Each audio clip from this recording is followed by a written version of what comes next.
7강 다윗의 장막지기, 다윗의 영성 두 번째 이야기. 단락 1번, 다윗은 다윗의 장막 안에서 하나님을 예배하며 이 땅 가운데 이루어지는 어떠한 계시를 받게 되어집니까? 천년 왕국에 대한 계시를 받게 되어진다. 이사야 55장 3절의 말씀을 보게 되어지면, 그리하면 너희의 영혼이 살리라.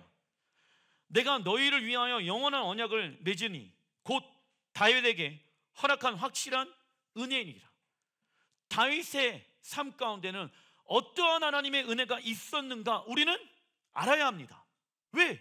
그래야지 우리는 영원한 언약 가운데 우리의 영혼이 살 수 있기 때문에. 4절, 보라 내가 그를 만민에게 증인 모델로 세웠고 우리의 삶의 모델로 하나님이 다윗의 삶을 세워놓으셨다.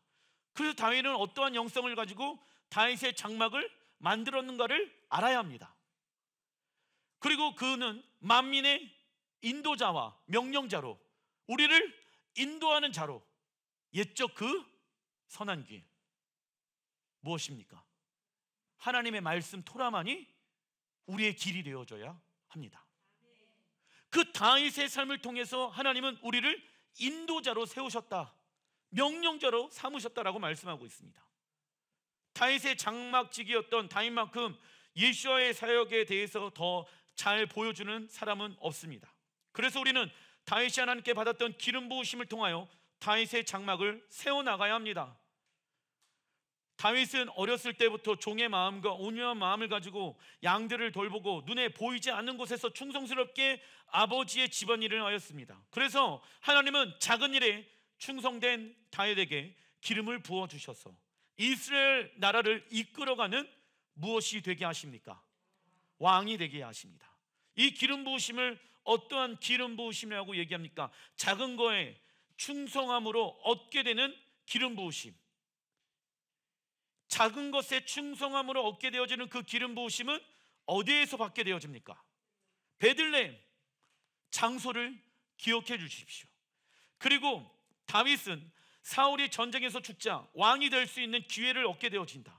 그러나 다윗은 하나님께 어디로 가야 하는지를 여쭈어보며 하나님의 인도하심 없이는 성공의 문으로 들어가지 않습니다. 이때 다윗은 헤브론에서 어떠한 기름 부으심을 받게 되어집니까? 하나님의 음성에 순종함으로 얻게 되는 기름 부으심. 그리고 다윗은 하나님의 도성 예루살렘을 차지하기 위해 여부스 족속들과 전쟁을 치르게 되며 영적 전쟁의 기름 부으심을 받게 되어집니다.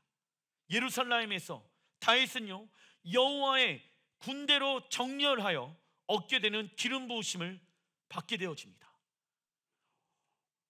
여호와의 군대로 정렬하여 얻게 되는 기름 부으심을 받게 되어진다. 정리하겠습니다.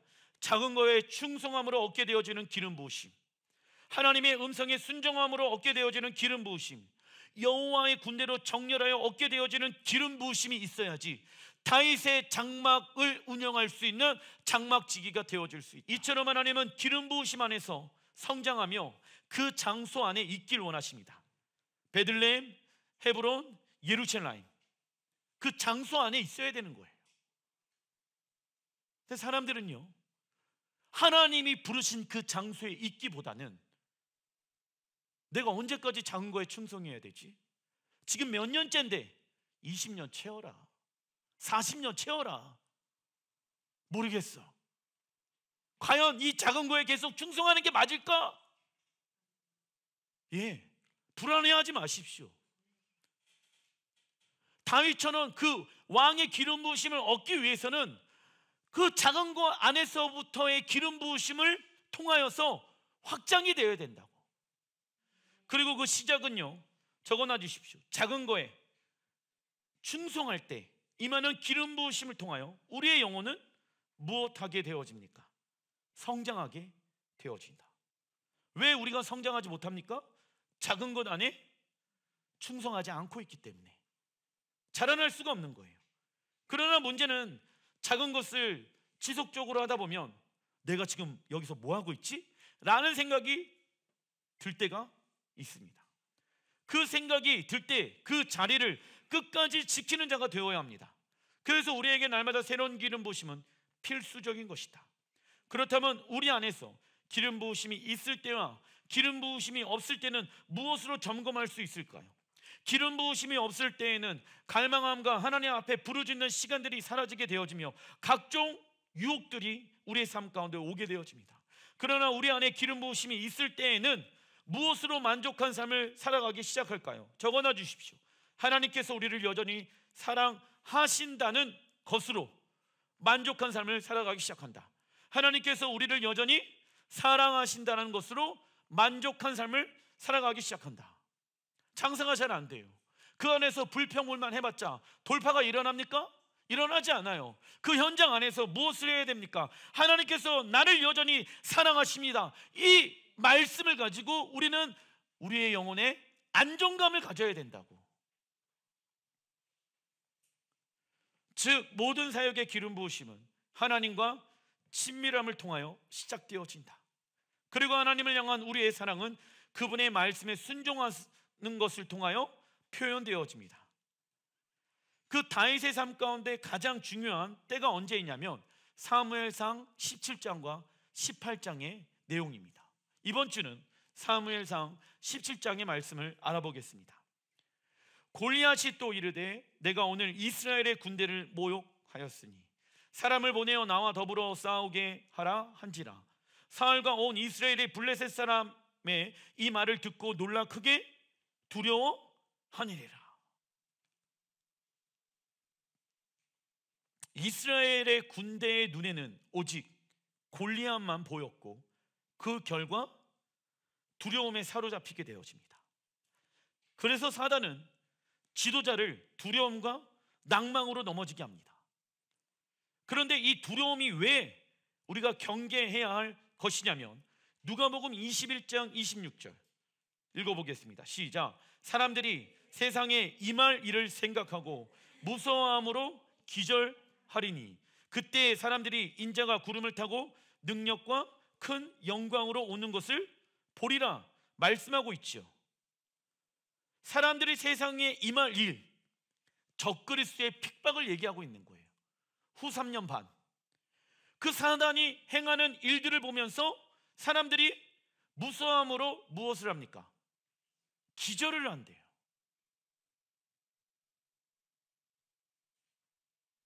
그래서 적그리스도는요 마지막 때 특별히 성도들의 삶 가운데 무엇을 풀어내는지 아십니까? 두려움의 영인 거예요. 적어놔 주십시오. 사단은 마지막 때 두려움의 영을 통하여 나타나 밤낮으로 우리를 참소하게 할 것입니다. 그러나 하나님은 우리의 입술을 통해 사단을 묶고 푸는 권세를 주셨다. 그래서 두려움의 현장을 어떠한 말로 변화시켜야 됩니까? 믿음의 말, 하나님의 말씀을 선포함으로 두려움의 영과 기운들을 우리 안에서 다 떠나 보내어야 합니다. 마태복음 11장 28절 어떠한 쉼을 우리는 누릴 수가 있냐면 수고하고 무거운 짐진 자들아 다 내게로 오라 내가 너희를 쉬게 하리라. 나는 마음이 온유하고 겸손하니 나의 멍에를 메고 내게 배우라. 그리하면 너의 마음이 쉼을 얻으리니 이는 내 멍에는 쉽고 내 짐은 가벼움이라 하시느니라. 우리가 주님의 멍에를 메기로 결정하는 순간 그 멍에는 너무나 가볍다는 것을 경험하기 시작합니다. 그래서 자아가 죽은 사람은 어떠한 멍에를 메지 않습니까? 사람의 멍에, 재정의 멍에, 관계의 멍에, 자녀 문제의 멍에, 건강의 멍에, 모든 멍에에 대해서 자유하며 적어놔 주십시오. 하나님의 주권, 그 하나님의 주권을 선포하기 시작한다. 이것을 경험한 사람은 진정한 자유와 행복과 기쁨을 경험하게 되어집니다. 그러나 사단은요 주님의 멍에를 메고 배우는 것은 자유함도 없고 노예처럼 살아가는 것이며 주님의 뜻대로 살아가는 것은 매우 위험한 행동이라는 생각을 우리에게 집어넣어 준다. 그리고 두려움의 영을 주기 시작한다고. 아시겠죠? 하나님의 뜻대로 살아가는 것은 어려워. 그 생각 가운데 사로잡혀 있는 사람들은요 사실 사단이가 그 사람의 생각을 꽉 붙잡고 있다는 거예요. 말씀에 순종하는 건 힘들어. 이 생각을 저절로 하게 되어진다는 것은 지금 내 생각이 사단의 생각 안에 머물러 있다는 거. 왜? 주님은 우리에게 무엇을 주길 원하신다? 쉼을 주시길 원하신다. 생각 안에서부터 우리는 영적 전쟁 해야 합니다. 그리고 이들은 주님과 교통 없이 어떠한 멍에만을 가지고 살아갈까요? 종교의 멍에. 하나님을 믿는 것을 숙제로 여기거나 짐으로 여기는 사람들이 있다는 것입니다. 그래서 마지막 때 기름 부으심을 받은 성도들은요, 다윗의 영성을 통하여 두려움의 영을 이기는 방법을 배워야 합니다. 아시겠죠? 두려움의 영들을 예수와 이름으로 물리치는 여러분들 되시길 주님의 이름으로 축원드립니다. 왜? 마지막 때는 사람들이 적그리스도가 행하는 일들을 보며 두려워 기절하더라. 두려움의 영이 내 안에 있다라고 하면은 우리는 그것을 내어 쫓을 수 있는 영적인 군사가 되어야 합니다. 단락 2번 사무엘상 17장 28절. 큰형 엘리압이 다윗이 사람들에게 하는 말을 들은지라. 그가 다윗에게 노를 바라여 이르되 내가 어찌하여 이리로 내려왔느냐? 들에 있는 양들은 누구에게 맡겼느냐? 나는 내 교만과 내 마음의 완악함을 아노니 내가 전쟁을 구경하러 왔도다. 다윗을 무엇을 합니까? 무시하고 비난하고 징후합니다. 그런데 다윗의 형 엘리압만 그 이야기한 것이 아니라 33절 시작. 사울이 다윗에게 이르되 내가 가서 저 블레셋 사람과 싸울 수 없으리니 너는 소년이요 라고 이야기합니다. 다윗을 무시합니다. 그런데 사울만 그 다윗을 무시한 것이 아니라 43절 블레셋 사람이 다윗에게 이르되 내가 나를 개로 여기고 막대기를 가지고 내게 나왔느냐 하고 그의 신들의 이름으로 다윗을 저주합니다. 다윗은 형 엘리압으로부터 사울로부터 골리앗으로부터 철저하게 무엇을 당합니까? 무시를 당합니다. 참고로 우리가 영혼들을 섬기거나 영적 전쟁하러 도시에 땅밟기를 하다 보면 사람들에게 무시당할 때가 있습니다. 그것은 아주 자연스러운 결과이며 행동입니다. 왜? 세상은요 겸손한 자와 온유한 자를 무시합니다. 무시를 당할 때 내가 왜 영혼들을 섬기고 있는가? 우리의 동기와 목적을 다시 한번 점검해 봐야 합니다. 예수님께서도 우리를 살리시기 위하여 무시당하셨습니다. 그러나 겸손한 자는 하나님의 말씀 앞에 겸손하며 능력과 성공이 있어도 겸손하며 사람과의 관계 안에서도 겸손합니다. 즉 우리가 하나님과 이웃과 연합할 수 있는 방법은 무엇밖에 없다? 겸손밖에 없다. 빌립보서 2장 8절 시작. 자기를 낮추시고 죽기까지 복종하셨으니 말씀하시죠. 예수께서도 자기를 낮추시고 죽기까지 복종하셨다. 겸손히 십자가를 우리를 위하여 짊어지셨다. 우리와 연합하기 위하여. 예수께서도 죽기까지 자기를 낮추시고 순종하셨던 것처럼 우리의 자아의 죽음을 통하여 우리의 겸손함이 증명되어야 합니다. 즉 겸손은 완전한 자아의 죽음으로 이어져야 한다.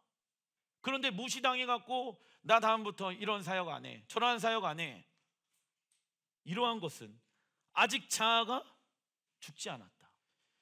즉 겸손은 완전한 자아의 죽음으로 이어진다.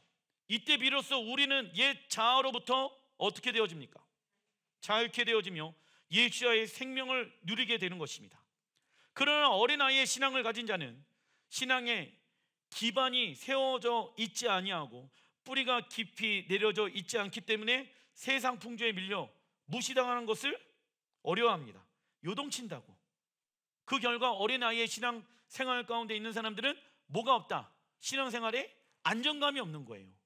사람이 인정해주는 말만 들어야지 맞아, 난 이런 사람이야, 이런 거에 안정감을 갖는다고.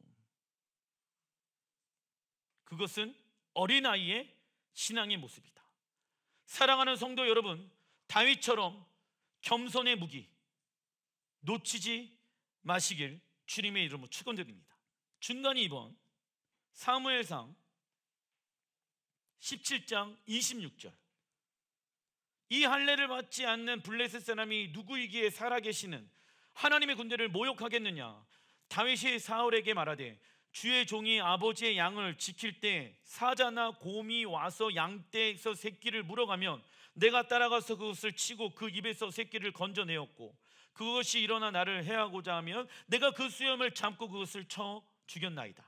주의 종이 사자와 곰도 쳤은즉 살아계시는 하나님의 군대를 모욕한 이 할례를 받지 않는 블레셋 사람이리까 그가 그 짐승의 하나와 같이 되리이다. 다윗은요, 자신이 어떠한 정체성, 여호와의 군대, 여호와의 군대라는 정체성과 우리의 대장 되신 하나님은 어떠한 하나님, 전쟁에 능하신 분이라는 정확한 하나님의 정체성을 알고 있었습니다. 참고로 정체성은 무엇을 통하여 깨달아지는 것입니까? 하나님과의 인격적인 관계 안에 있어야지만이 우리의 정체성이 올바르게 세워져 있을 수 있다. 예수님은 우리에게 주기도문을 통하여 기도하는 방법을 알려주셨습니다. 그 시작은 우리의 하나님은 어디에 계신 분? 하늘에 계신 분. 그 하늘, 히브리 원어로 보니까 샤마임, 가장 높은 곳. 하늘은 가장 높은 곳을 말할 때 성경에 기록되어져 있습니다. 그렇다면 가장 높은 곳은 어디를 말하고 있습니까? 욥기서 22장 12절 시작. 하나님은 높은 하늘에 계시지 아니하냐? 보라, 우두머리 별이 얼마나 높은가 말씀합니다. 하나님은요, 높은 하늘, 가장 높은 하늘 어디입니까? 그렇죠, 새 예루살렘의 왕으로 거하시며 온 우주와 열방을 창조하신 분이시며 동시에 우리의 인격적인 무엇이 되십니까? 그리고 우리는 왕의 무엇입니까? 자녀이지요. 다윗은요, 하나님의 눈으로 골리앗을 바라봤고 골리앗은 지금 살아계신 하나님을 대항하고 있는 것입니다. 그리고 다윗은 눈에 보이지 않는 곳에서 충성스럽게 아버지의 양들을 돌보면서 사자와 곰을 이기게 하시는 하나님의 능력을 경험했다는 것입니다. 즉 하나님은 다윗에게 이스라엘의 국가적 승리를 주시기 전에 다윗의 삶 가운데 먼저 개인적인 승리를 허락하셨습니다. 이처럼 하나님의 기름 부으심은 확장되며 배가 되며 증가되어집니다. 이해되십니까? 갑자기 다윗이 승리한 게 아니었어요. 작은 거에 충성하면서 아버지의 양들을 내가 주인 노릇하면서 청지기로서 그들을 관리했어요. 그리고 사자가 왔었을 때 자기가 먼저 도망친 것이 아니라 그 아버지의 양을 지키기 위해서 자기의 생명을 바쳐서 사자와 싸웠다라는 것입니다. 그 기름 부으심을 계속 주님 앞에 받고 있다가 블레셋 사람 골리앗을 승리하게 되어진다고. 마지막 때에도 동일한 거예요. 누가 그 적그리스도와 타협하지 않느냐면 갑자기 그날 되어지는 것이 아니라 지금부터 준비해야지 그때 적그리스도와 싸울 수가 있는 것입니다. 가정에서부터 영적 전쟁해야지 사단의 악한 영과 싸울 수가 있는 거예요. 내 내면 안에서부터의 영적 전쟁이 되어야지 직장과 가정과 자녀들의 삶 가운데 영적인 영역과 기도하면서 싸워 이겨낼 수가 있다라는 것입니다. 사무엘상 17장 38절. 이에 사울이 자기 군복을 다윗에게 입히고 다윗이 칼을 군복 위에 차고는 익숙하지 못하므로 시험적으로 걸어 보다가 사울에게 말하되 익숙하지 못하니 이것을 입고 가지 못하겠나이다 하고 곧 벗고 사울은요 다윗에게 자신의 갑오를 입으면서 사울 자신이 의지했던 것이 더욱 필요할 것이라고 생각하였습니다. 그러나 다윗은 사울의 갑옷을 사용해 본 경험이 없었기 때문에 사울의 갑옷을 벗어버리고 어떠한 방법으로 전쟁에 나아가게 되어집니까? 하나님과 동행하였던 방법으로 전쟁에 나아가게 되어집니다. 사울의 갑옷을 입을 것인가? 아니면 내가 전신갑주의 옷을 입을 것인가? 결정해야 한다고. 하나님, 저도요 사울의 갑옷을 입고 싶어요. 저도요 이 옷을 입고 싶어요. 나 이 사업장 나 저거 원해요. 그게 아니라 하나님과 동행했던 것이 우리에게 있어서 가장 소중한 것입니다. 목사님, 저에게도 저분과 같은 은사와 기름 부으심을 부어주십시오. 그게 아니라 하나님과 지금 내가 동행하고 있는 그 기름 부으심을 우리는 날마다 받아야 된다고요. 비교 의식 가운데 있으면 안 됩니다. 사울의 갑옷을 입을 것인가, 전신갑주의 옷을 입을 것인가, 우리는 선택해야 합니다. 여러분들은 어떠한 옷을 입고 계십니까?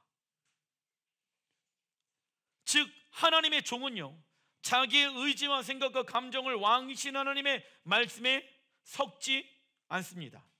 그리고 자신의 의지를 오직 하나님의 말씀에 순종하는 데만 사용한다.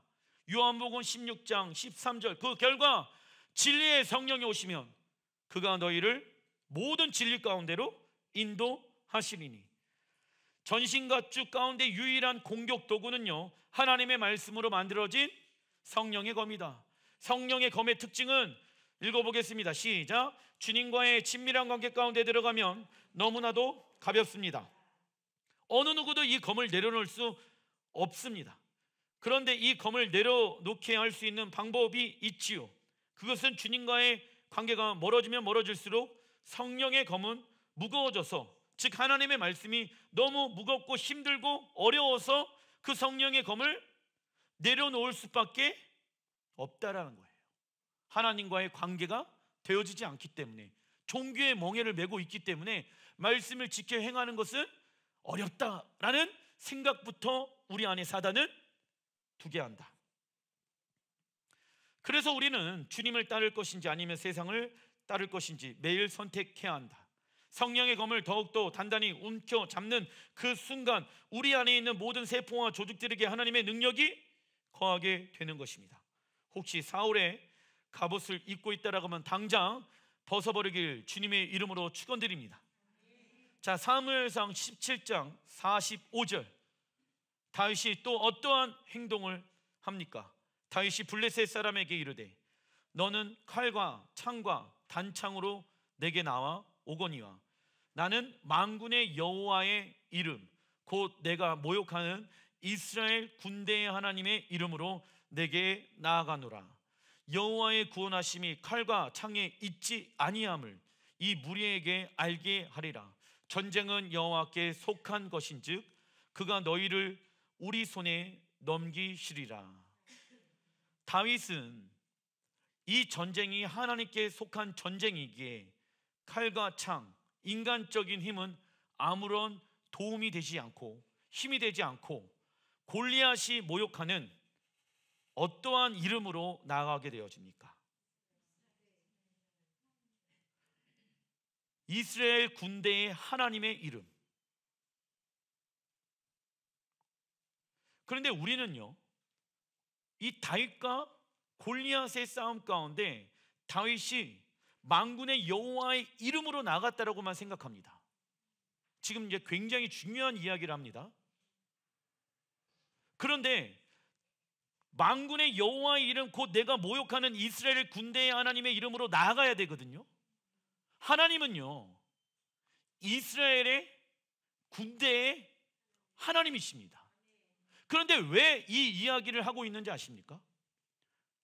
좀 이따가 스가랴서의 말씀을 보게 되어지면 마지막 때에 다윗과 같은 자가 일어나며 그가 물맷돌을 들을 것이라고 나와 있어요.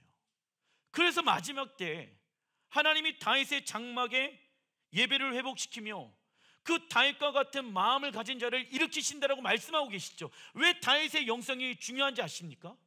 마지막 때를 위하여 살아가는 성도들의 삶 가운데 있어야 할 모습이기 때문에. 우선 우리가 믿고 있는 하나님은 먼저 이스라엘의 하나님이라고 불리시며, 하나님은 자신을 아브라함의 하나님, 이삭의 하나님, 야곱의 하나님으로 소개하고 계시며, 우리가 영원토록 기억해야 할 칭호라고 출애굽기 3장 15절에 말씀하고 있습니다. 자, 따라해 봐주시면 감사하겠습니다. 하나님은 아브라함의 하나님, 이삭의 하나님, 야곱의 하나님이십니다. 우리가 영원토록 기억해야 할 칭호입니다. 그런데 교회는 아브라함의 하나님, 이삭의 하나님, 야곱의 하나님의 이름을 버렸어요. 그런데 출애굽기 3장 15절에는 그 이름을 너희는 영원토록 기억해야 될 나의 칭호라라고 말씀하고 있어요. 그 아브라함의 하나님, 이삭의 하나님, 야곱의 하나님의 이름을 잃어버린 결과 아브라함의 유업도 잃어버리게 되어집니다. 그리고 또 무엇도 잃어버리게 되어지는지 아십니까? 이스라엘 군대의 하나님의 이름을 잃어버리게 되어진다고.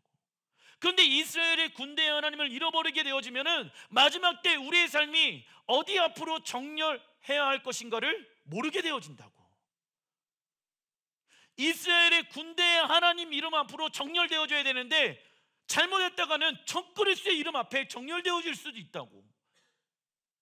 골리앗의 이름 앞에 정렬되어질 수도 있다고. 왜? 세상의 것이 좋아 보이기 때문에. 하나님은 지금까지도 변함이 없으신 분이십니다. 믿으십니까? 또한 아브라함의 하나님과 지금 우리가 경험하고 있는 하나님은 동일하신 하나님이십니다.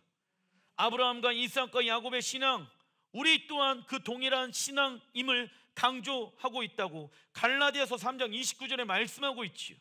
그래서 이스라엘 하나님은 이스라엘의 중심으로 역사하시는 하나님이시며 이는 결탄코 다른 이로 바뀌거나 취소되어질 수 있다 없다. 하나님께서 이스라엘을 사용하시는 이유, 이스라엘의 역사를 사용하시는 이유는 마지막 때 우리에게 거울로 삼아 본보기가 되게 하시기 위해 이스라엘의 역사를 기록하게 하셨다. 그리고 마지막 때 적어놔 주십시오. 적그리스도는요 골리앗 같은 모습으로 이 땅을 다스리게 될 것입니다. 마지막 때 적그리스도는요 골리앗 같은 모습으로 이 땅을 다스리게 될 것입니다. 참고로 적그리스도를 예표하는 애굽의 왕 바로, 모압의 왕 발락, 아말렉 족속의 특징은 무엇입니까?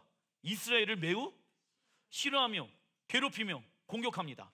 그 중에 이 시대에도 동일하게 그 나치들이 이스라엘 사람들을 싫어하죠. 가톨릭이 이스라엘을 싫어하죠.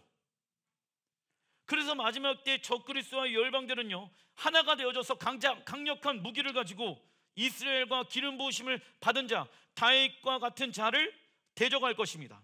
스가랴 12장 8절 시작. 그날에 여호와가 예루살렘 주민을 보호하리니 그 중에 약한 자가 그날에는 다윗 같겠고, 적어놔 주십시오. 다윗의 영성을 가진 자.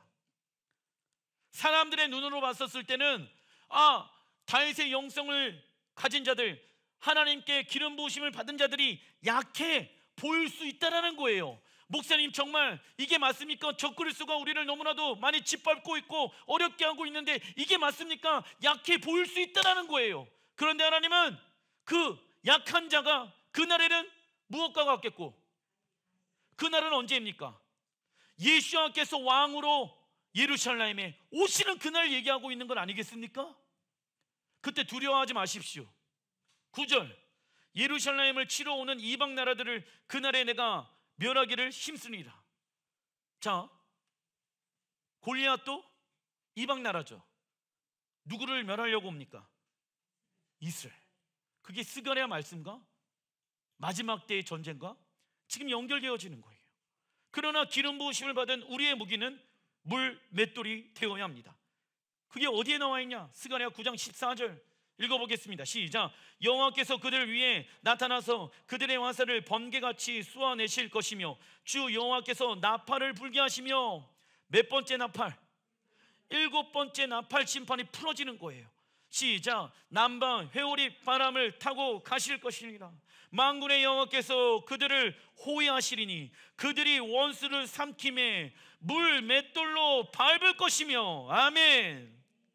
16절 이날 예수님께서 다시 오셔서 7 나팔 심판을 풀어내시며 적그리스도를 물리치실 그날 그들의 하나님 여호와께서 그들을 자기 백성의 양떼같이 구원하시리니 그들이 왕관의 보석같이 여호와의 땅에 빛나리로다. 아멘.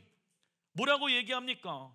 그들이 원수를 삼키며 다윗의 기름 부으심을 받았던 것처럼 작은 거에 충성하며 하나님의 음성에 순종하며, 그리고 또 여호와의 군대로 정렬되어진 그 하나님의 기름 부으심을 받은 자들, 그리고 자신의 정체성을 다윗의 장막 가운데 거하면서 하나님과의 친밀한 관계를 통하여서 그 기름 부으심이 확장되어진 자들을 통하여 하나님은 원수를 삼키게 될 것이며 그들의 무엇으로?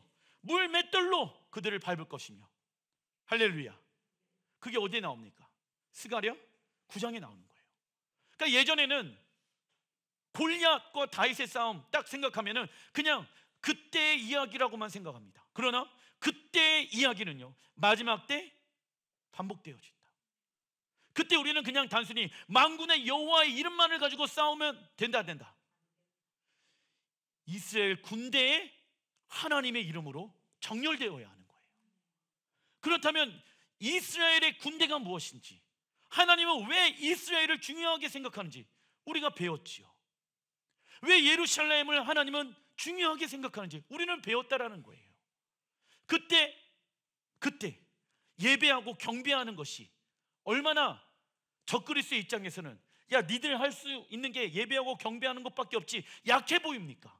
핍박을 하는데 요한계시록에 보게 되어지면 끌려가고 죽임을 당하는데 우리 그리스도인들에게는 아무런 능력이 없는 것처럼 세상 사람들에게 보일 수 있다는 거예요. 아니, 믿음이 없는 자에게 보일 수 있다는 거예요. 그런데 하나님은 뭐라고 말씀하십니까?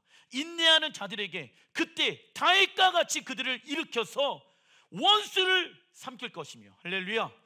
그들의 손에는 무엇을 들고? 물맷돌을 들고 사울의 갑옷이 아니라 하나님의 전신갑주를 입고 사람들이 우리를 무시하더라도 그것에 마음에 두지 아니하며 겸손함으로 하나님 앞에 나가는 자들, 그 기름 부으심을 받은 자들을 하나님이 마지막 때 쓰신다. 하나님은 적그리스도를 대적하는 역사상 가장 위대한 대결을 위해 다윗과 같은 자들을 일으켜 세우실 것입니다. 그리고 공개적으로 열방의 나라들이 지켜보는 가운데 예수야는 적그리스도를 패배시킬 것이다. 그 후 예수야는 예루살렘에 당신의 보좌를 세우실 것이며 이 세상을 무엇으로 변화시킵니까? 천년왕국으로 변화시킬 것입니다. 이때 하나님의 백성은 구원은 완성되어지며 그들의 모습은 무엇과 같이 빛난다라고 말씀하고 있습니까? 그들의 왕관의 보석같이 여호와의 땅에 빛나리로다. 여호와의 땅, 하늘이 아니라 땅이래. 우리의 왕관이, 우리의 보석이 여호와의 땅 어디입니까? 교회예요? 아니죠. 예루살렘 땅에서 빛난다라고 말씀하고 있잖아. 그 영광의 때에 동참하기 위하여 우리는 작은 거에 충성되어진 삶이 되어야 하고, 사람들에게 무시를 당하더라도 예수께서도 나를 구원하시기 위해 무시당했지 내가 무엇이 간대. 그 예수께서 받았던 그 무시를 어려워할 필요가 뭐가 있겠는가? 하나님, 날마다 내가 자아가 죽음으로 겸손함으로 주님 앞에 나아가는 자, 연합되어지는 자가 되게 하소서. 이 고백이 우리의 고백이 되어야 한다. 그리고 이때 하나님의 구원은 완성되어지며 그들의 모습은 왕관의 보석과 같이 하나님 나라에서 빛나게 되어지며 하나님의 영통함과 하나님의 아름다운 신부로 우리는 서게 되어질 것입니다. 이 믿음을 가지고 예수와께서 다시 오시는 그날까지 우리는 예수와의 이름으로 싸우고 승리해야 합니다. 기도하겠습니다.